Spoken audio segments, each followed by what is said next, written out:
Have you ever met a child that didn't like sweets? I'm guessing not. Although children are great at devouring sweets, they aren't very good at regulating their intake of sweets.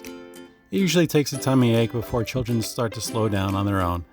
Until children reach the age where they know what's good for them, they'll need their parents to regulate their diet, especially when it comes to sugar.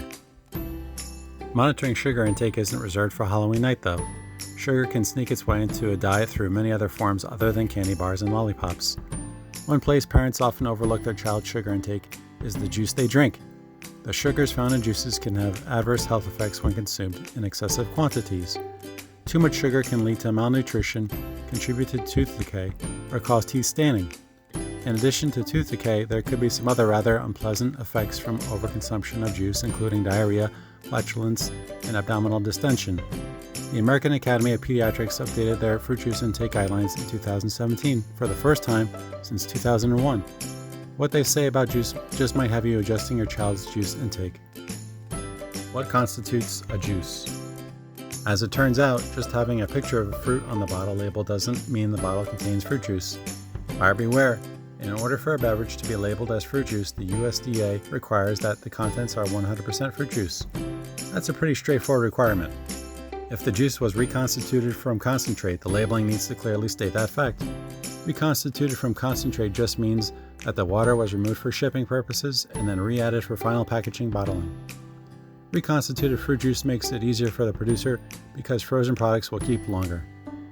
If a beverage has less than 100% fruit juice, the label is required to list the percentage of contents that are fruit juice as well as include a script term such as beverage, drink, or cocktail. The majority of juice drinks contain between 99% and 10% juice and added sweeteners, colors, flavors, and sometimes fortifiers like vitamin C or calcium. Once again, the bottle labeling must indicate the presence of these items. The key takeaway here is that you need to spend a minute reading the entire label so you know exactly what's in the bottle. Don't settle for the prettiest label. Are all juices equal? Short answer is no. As we mentioned earlier, one giveaway on the front of the bottle is the product's name. If it includes terms such as beverage, drink, or cocktail, it means the product isn't 100% fruit juice. Beyond that, the front label generally will only help you determine the primary fruit or fruit blend. In order for you to really understand how one juice stacks up against another, you have to compare the details on the back of the label. The amount of sugar a juice contains is going to be determined by the type of fruit that's used and any additional sweetening the manufacturer adds. Here's some general sugar and calorie information for some more common fruit juices. To put this list into perspective, 8 ounces of soda has around 26 grams of sugar. Another important item to make note of is if the product is unpasteurized or not. Unpasteurized juice products could potentially contain pathogens such as E. coli or Salmonella. These pathogens can cause serious illness and should be given to children cautiously if at all. The AAP recommends that the consumption of unpasteurized juice products should be strongly discouraged in infants, children, and adolescents. The majority of juices sold in the US, however, are not unpasteurized. On one hand, this means you're less likely to inadvertently pick up an unpasteurized juice, but on the other hand, you might be more inclined to assume the juice is pasteurized. Take the time to inspect the label carefully, especially if the juice is for your child. Their sensitive immune system is much more susceptible to attack. One other thing to consider is that the AAP recommends that grapefruit juice be avoided when a child is taking a medication that is metabolized by CYP3A4. This abbreviation represents an important enzyme in the body mainly found in the liver and in the intestine. It oxidizes small foreign organic molecules, such as toxins or drugs, so that they can be removed from the body.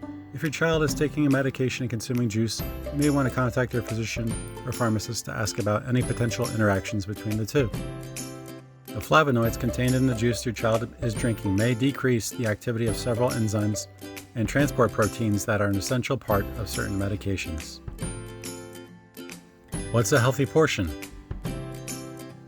That largely depends on the age of your child. Let's look at the age groups and portions the AAP has identified.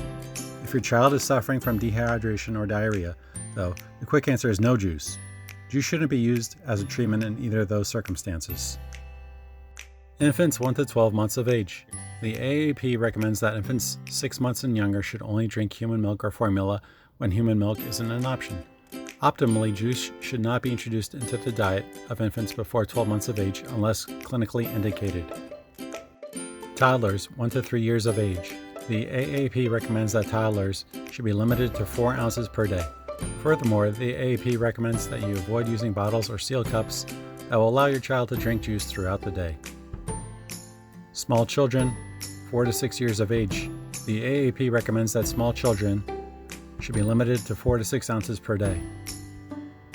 Older children and adolescents 7 to 18 years of age. The AAP recommends that older children and adolescents should be limited to 8 ounces per day.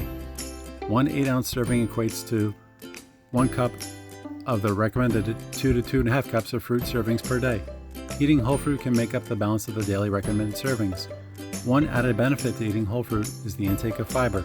Unless the juice you consume has pulp in it, there's likely no fiber in it.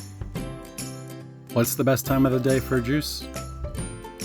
Although there isn't a definitive answer to this question, the best time might be the middle of the day. What works for one child might not work well for others, so be willing to experiment a little to see what works best for your child. Take into consideration their general mood and their ability to nap. You have to find the balance between their health and your sanity. There are a couple of reasons why the middle of the day might prove to be the best time. Starting the day out with a high dose of sugar might be confounding their sugar intake if their breakfast food has a relatively high amount of sugar in it already. Take notice of the sugar content in their food and balance that with their juice intake. Ending the day with juice just before bedtime could result in a very challenging end of the day where you're much more tired than your child. Your child might end up putting you to bed instead. In addition to the time of the day, you should consider the duration of the time your child is allowed to have juice. It's usually a good idea to limit your juice intake to just mealtime rather than let your child nurse a bottle of juice for hours at a time. If your child has juice all the time, that constant inflow of sugar will increase the chances of having tooth issues. On top of that, the constant availability of juice could have them turning their noses up when you try to substitute their sweet nectar with something much more bland like water or milk. What's our final take? What can be considered a healthy amount of fruit juice depends on the type of juice and the age of your child. The amount of sugar varies from juice to juice, and healthy portion sizes should be determined by the age of your child. You should also consider replacing some of your child's juice intake with whole fruit that will provide them with the benefit of fiber intake. If you enjoyed this video, please like and subscribe. You can also check us out at bebebeehive.com/blog for more interesting articles.